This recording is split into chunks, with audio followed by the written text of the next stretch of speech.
take to move.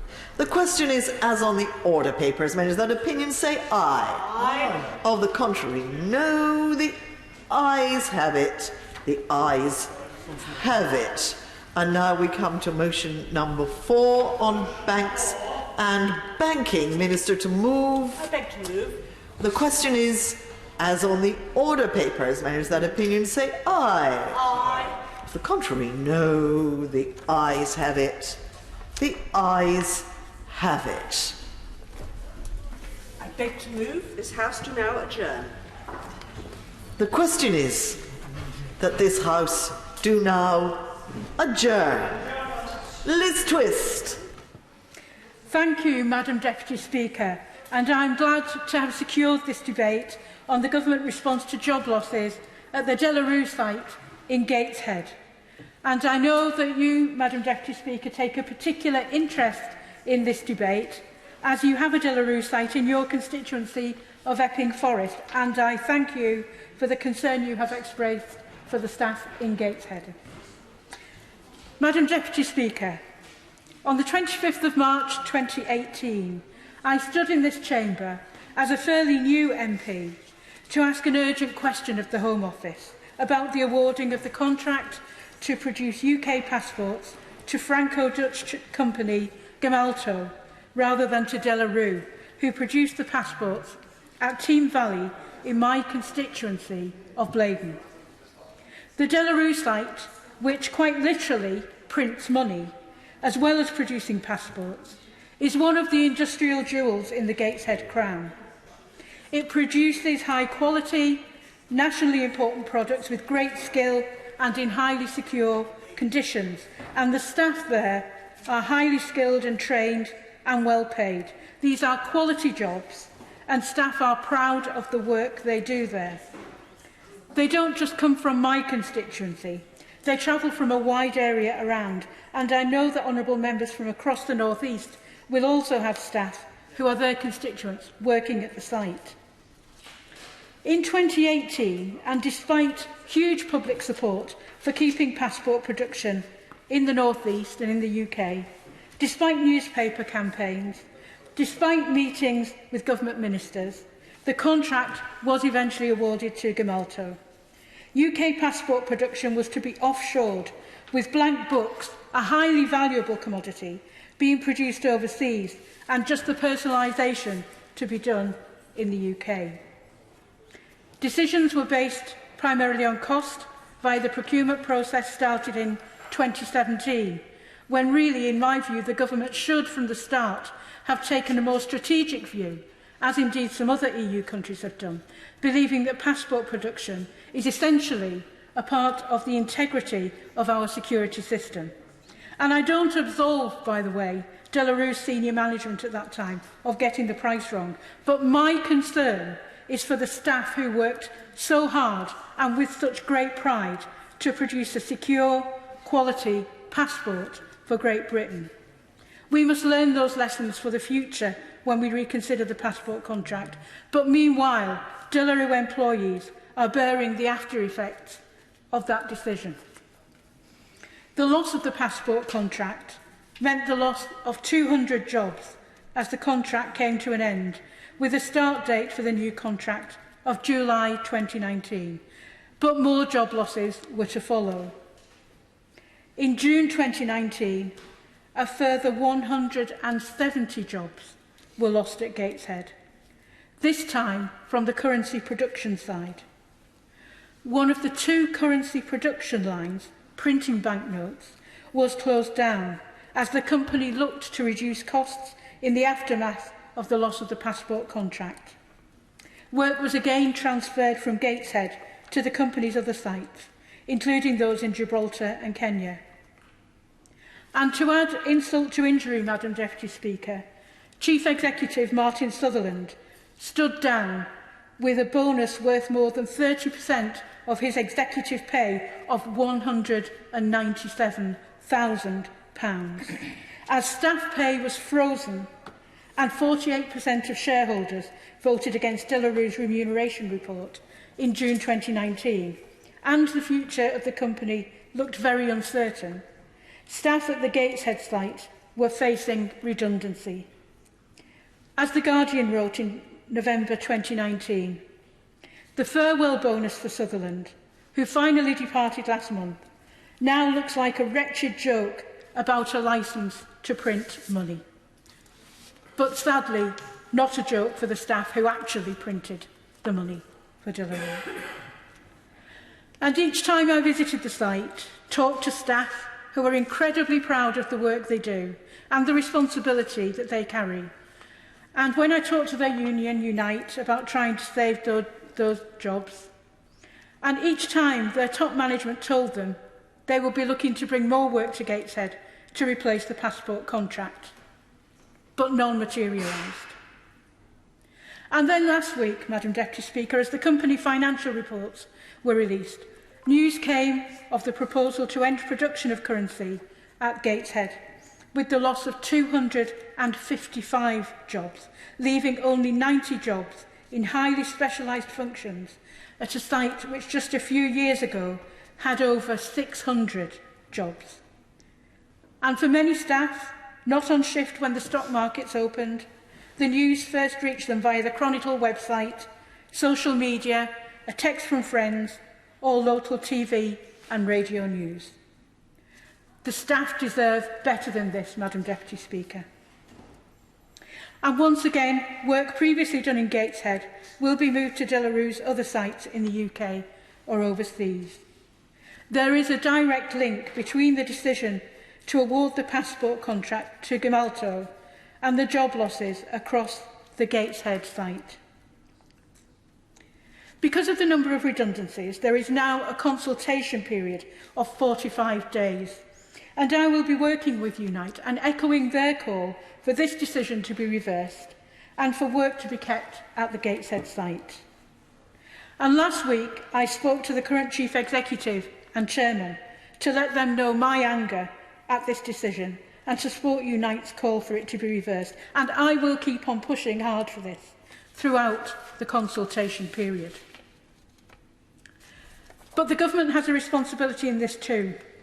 So today I am asking the Minister to help me and my colleagues to retain these skilled, high-quality jobs in the North East. I want to know what the government is going to do to ensure that jobs like these are retained in the North East. We simply cannot afford to lose them. These highly skilled, well-paid jobs will help stimulate our regional economy. We need sustainable jobs in the North East. The government says it wants to level up the north of England, so it must take practical and decisive action to keep these jobs and to secure more of them for our workers. Behind those numbers are individuals, families and livelihoods. With the loss of these jobs comes a loss of security, of safety, of hope and aspiration. Many will be shaken and shattered by this news, and those affected will be emerging from the current pandemic even more uncertain about their futures. I join with Unite, the staff trade union, in calling for the company to reverse its plans and maintain production at its Gateshead site. As I've already said, in 2018 and 2019, the previous management of De La Rue told staff at Gateshead that they would work to bring new work to the site, that the site was important to the company. Those promises were not delivered. Empty words mean nothing to people in my constituency, and I urge the government to act now.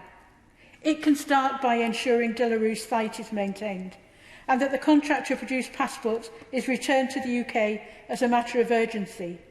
And it can help by taking action now to help me keep those jobs in Gateshead. We must act with immediacy, not just to protect local jobs, local quality jobs, but to safeguard our local economy and strengthen our place in a rapidly changing world. The staff of De La Rue Gateshead deserve no less. And I just want to finish, Madam Deputy Speaker, with one final irony. Today, almost 1 full year after the new contractor was due to take on the passport contract, some passports are still being produced by De La Rue staff on the Gateshead site in Team Valley in my constituency. But that work is due to end at the end of June, just a few days away. The remaining 80 passport staff will lose their jobs and passport production will cease on the site. I thank those staff and all the staff at the Gateshead site and end with the hope that we will see a resurgence of the high-skilled, high-quality jobs we so need in the North East. I beg to move. I thank the Honourable Lady for graciously mentioning that I share her concerns, as De La Rue is a major employer in my constituency of Epping Forest. Kevin Jones. Thank you, Madam Speaker. Can I begin by congratulating my honourable friend, the member for Blaydon and parliamentary neighbour, for securing this debate. As she eloquently said in her speech, is that the workers from this site come from across the North East, and I have quite a number in my North Durham constituency. And people might say, well, 255 is a small number.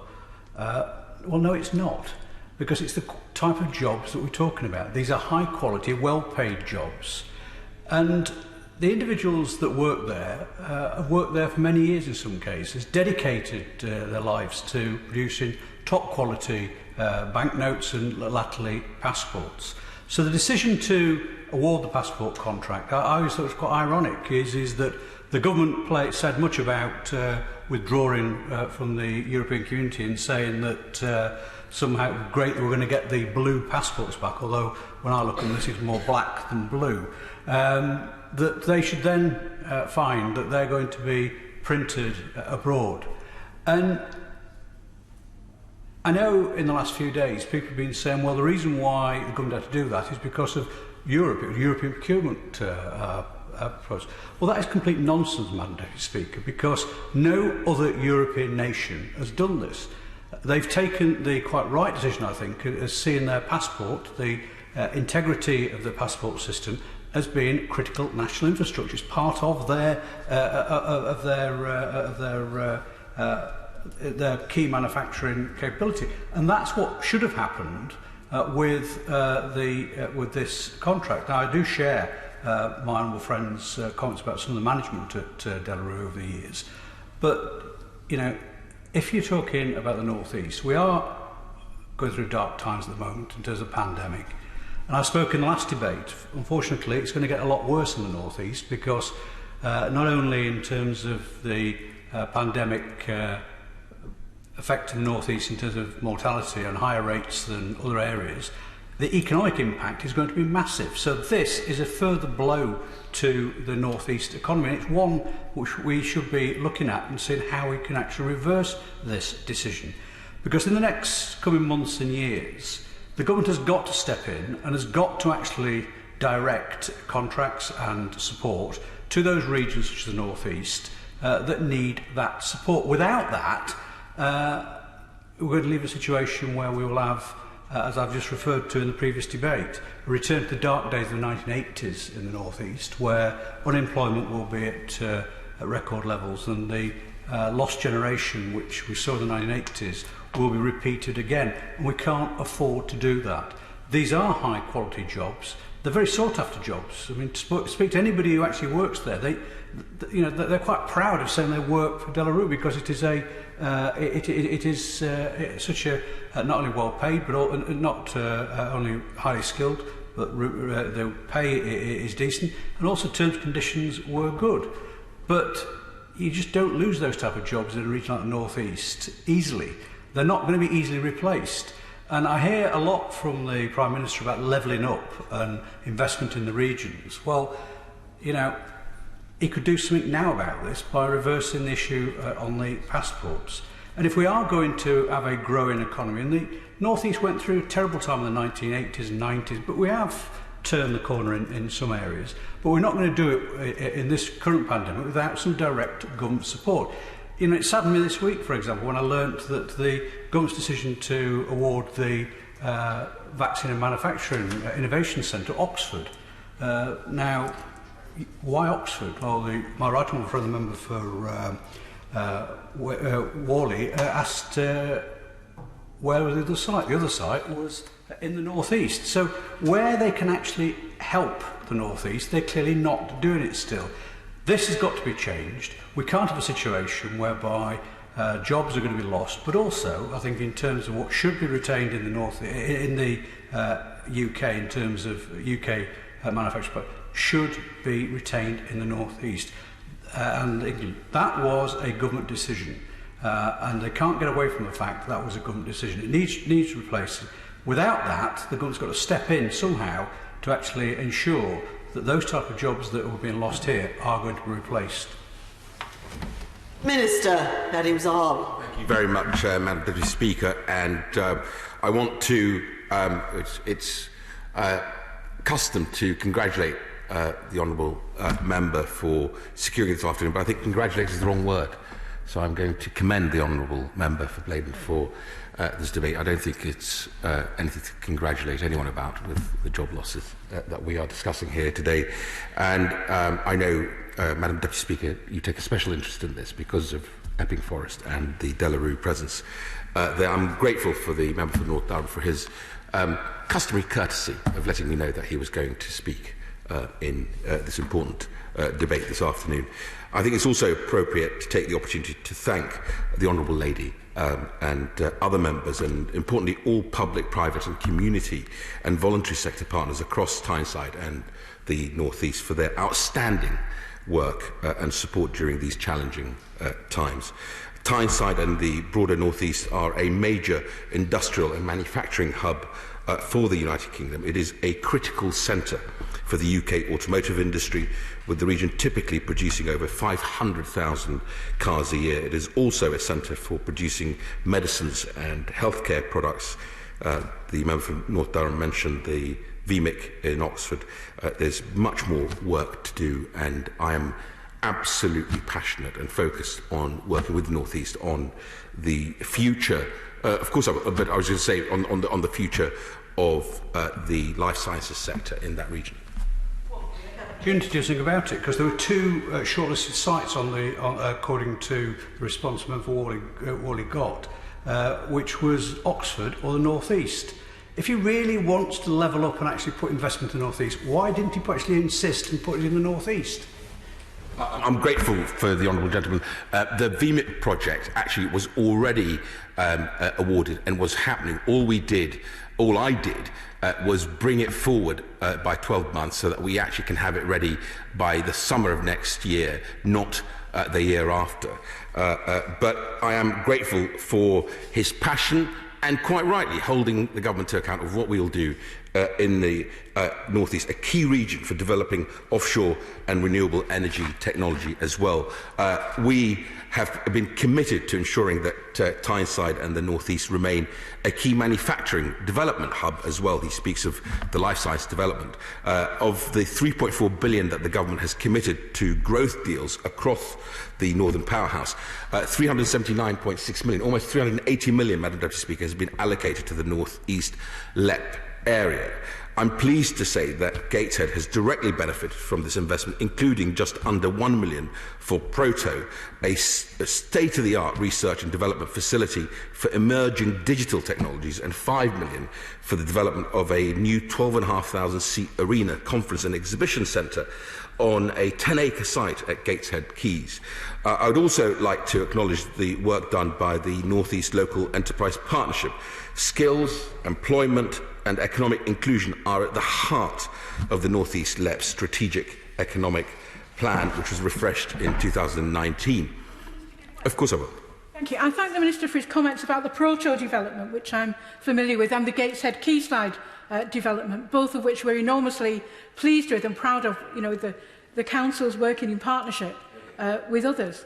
But what we need as well is to look at our manufacturing base and to ensure that those traditional jobs are not left to slide because of new developments. And I wonder if the Minister can address that point and see what we can do to assist there. I'm grateful to the Honourable Lady, and she's absolutely right. I think we need to make sure that those traditional jobs are maintained, but also where we can reskill and upskill into some of the growth industries like the offshore wind industry, that we do that as well. And there's a big skills agenda that I know my right honourable friend, the Secretary of State for Education, is taking forward. The LEP has coordinated £18.4 million of capital invested across 8 projects, with a further £28.5 million from public and private funding. I just thought I'd just mention a few of those projects. It includes the successful delivery of the Gatsby Good Careers Guidance Benchmark and the launch of the North East Ambition Programme, supporting 170 schools and colleges, again addressing her skills challenge to the government. Still, these are unprecedented times for businesses and communities across the country, and I'm grateful to have had the opportunity recently to reflect on these challenges faced by the manufacturing sector that the Honourable Lady quite rightly refers to, and trade union representatives, where we discussed what more the government can do to support the manufacturing sector. I share the Honourable Lady's disappointment at the news that around 250 jobs will be lost at the De La Rue currency and passport printing facility in Gateshead, and I can take this opportunity to express my sympathies to those workers and their families that will be impacted. Furthermore, I call upon De La Rue to act responsibly in how it approaches the forthcoming redundancies. It is very worrying that the Honourable Lady mentioned in her speech that staff only learnt the news from the Chronicle and from social media. That is not the way a responsible employer would act. I understand there has been much speculation at the decision of Her Majesty's Passport Office to not grant De La Rue the contract to produce the new British passport, which the Honourable Lady mentioned. Now, just to sort of set the scene for you, Madam Deputy Speaker, between March 2017 and April 2018, the Passport Office undertook a rigorous, fair and open competition to identify the bidder that will be best able to meet the needs of its passport service and customers until 2029.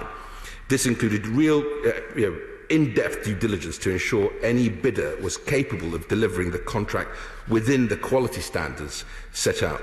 The new contract was awarded to Thales and will deliver significant savings of approximately £140 million compared to the contract awarded in 2009 to De La Rue. This will ensure value for money for the taxpayer. Now, since 2009, a proportion of blank passports have been produced in Europe, with no reason why overseas production should not continue. Thales will manufacture passports from multiple secure locations. De La Rue itself, Madam Deputy Speaker, it's historically operated a blank book passport assembly facility in Malta to supplement its Gateshead operations. All passports produced by Thales will continue to be personalised with the passport holder's personal details, such as name and photograph, in the United Kingdom. This continues to ensure that no personal data will leave the United Kingdom. It also extends Thales's already significant presence here in this country. Their digital identity and security division operates from 5 sites in the UK and employs over 500 staff in this country. And since the contract was awarded in April of 2018, Thales has increased their UK workforce by over 90 posts. Furthermore, they are not outsourcing the manufacturing of the British passport to a third party. And I strongly believe that it was the correct choice to decide on the next UK passport provider through free and fair competition to ensure the best value for money for the British taxpayer. I also recognise that this year has been especially challenging for De La Rue. Back in November of last year, the company reported that its half-year results had underperformed against market expectations, due primarily to reduced volumes and a reduction in margins in its currency business. This underperformance prompted the board to suspend future dividend payments and to push forward with a turnaround strategy. Whilst we can acknowledge that the loss of the passport contract was disappointing for the business, it is clear that this alone does not solely account for the challenges the business has faced. In response to a challenging and competitive market environment, De La Rue published details of that turnaround plan in February of this year. Unfortunately, this plan did involve a degree of cost reduction and a concentration on its core currency and authentication divisions. In June of last year, De La Rue exited the passporting and identification business by announcing the sale of its identity products division to HID Corporation Limited. The UK passport contract was not part of the sale, though by this period De La Rue were aware that it had not won the renewal of said contract. Unfortunately, as part of its cost-saving programme, De La Rue announced a consultation to reduce the number of roles at the company's headquarters and, of course, the consultation to cease all banknote printing and passport production at the Gateshead site. I note that De La Rue has said it aims to preserve certain core services and roles at the site, and I would urge De La Rue to ensure that they retain a presence in the Gateshead community. However, I recognise that this still remains a really tough and disappointing time for the employees of De La Rue who face redundancy, and I can assure them that the government will do all it can to support them in this challenging period. Due to the challenges operating in the COVID-19 environment, Madam Deputy Speaker, the Department for Work and Pensions Rapid Response Service has adapted to ensure we can continue to support those facing redundancy. People will be able to access redundancy help and job search advice on the Department's new Job Help campaign website. There's also information on gov.uk and updated information packets provided to employers to help them signpost employees to the support that is available. Of course. I just wonder, I note the reference to the increased speed of being able to help people by government agencies, but will the Minister also acknowledge that companies like Debenhams, where there have been a couple of hundred staff have lost their jobs there with the closure of the Metro Centre store and others, are all adding to the pressure on the services, and what we need is real support and real action and real opportunities for all of those staff? I'm grateful. She's absolutely right to say that we need real support. I think there are three chapters to this challenge of COVID. Chapter 1 was wrapping our arms around the economy and jobs with schemes like the furlough scheme and, of course, the bounce back loans. Chapter 2 is now supporting businesses to restart, to reopen. Retail reopened middle of this month. And, of course, Chapter 3 is what stimulus we can inject in the economy, whether fiscal or non-fiscal stimulus, and the Chancellor will be saying more about this. The Secretary of State for Business has conducted a deep dive with business representative organisations through a recovery task force, because we want to make sure that Chapter 3, which is the recovery, is as robust and dynamic as we can make it. And I assure the Honourable Lady that the North East will be very much part of that. The support for those losing their jobs includes connecting people to jobs in the local labour market in the North East by helping them with job searches, including CV writing, interview skills, where to find jobs and how to apply for them. We will also help to identify transferable skills and skills gaps linked to the local labour market, along with advice on what benefits they may get and how to claim them. Furthermore, I can confirm that the Gateshead local authority is in touch with the company and stands ready to work with the Department for Work and Pensions, the Job Centre Plus Rapid Response Team and the National Careers Service to provide a package of support for any impacted employee. As I said earlier, Madam Deputy Speaker, the government will do what it can to support these people, their families, and I believe that the government can be proud of its record in how it has supported businesses across the North East during the COVID pandemic. Through the Coronavirus Job Retention Scheme, we have so far protected 8.9 million workers and almost 1.1 million businesses. 24,200 people have been supported by the scheme in Gateshead alone. And due to the Chancellor's announcement to extend the scheme back in May, we can continue to support businesses and employees as they return to work over the coming months. Furthermore, Madam Deputy Speaker, I am pleased to say that through the various grant schemes the government established to assist business, 36.8 million in grants has been paid out to 3,142 small businesses in the Gateshead Local Authority as of the 21st of June. We also recognise the importance of the Tyne and Wear Metro to Gateshead, which the Honourable Lady quite rightly mentioned a moment earlier, and the challenges it faces at present. That is why we have announced a further 7.6 million of support to keep it going, on top of the 8.6 million announced on the 1st of May. In the longer term, the government has contributed 337 million of direct grants to provide a new fleet for this vital service. Whilst I acknowledge that these are challenging times for all, I remain confident, Madam Deputy Speaker, that there is a bright future ahead for Tyneside and North East industries. The government recognises that this is a challenging time for all businesses and has, I think, provided unprecedented levels of support to help business. For those Delarue employees who unfortunately face redundancy, the government will do what it can to ensure they receive the support that they need. And finally, I would just like to again thank the Honourable Lady for securing this important debate, and I thank you, Madam Deputy Speaker, for your patience, and I know this subject matter is important to you as it is to other members of this House. Thank you very much indeed. Thank you. The question is that this House do now adjourn. As many as that opinion say aye. Aye. The ayes have it. Ayes have it. Order. Order.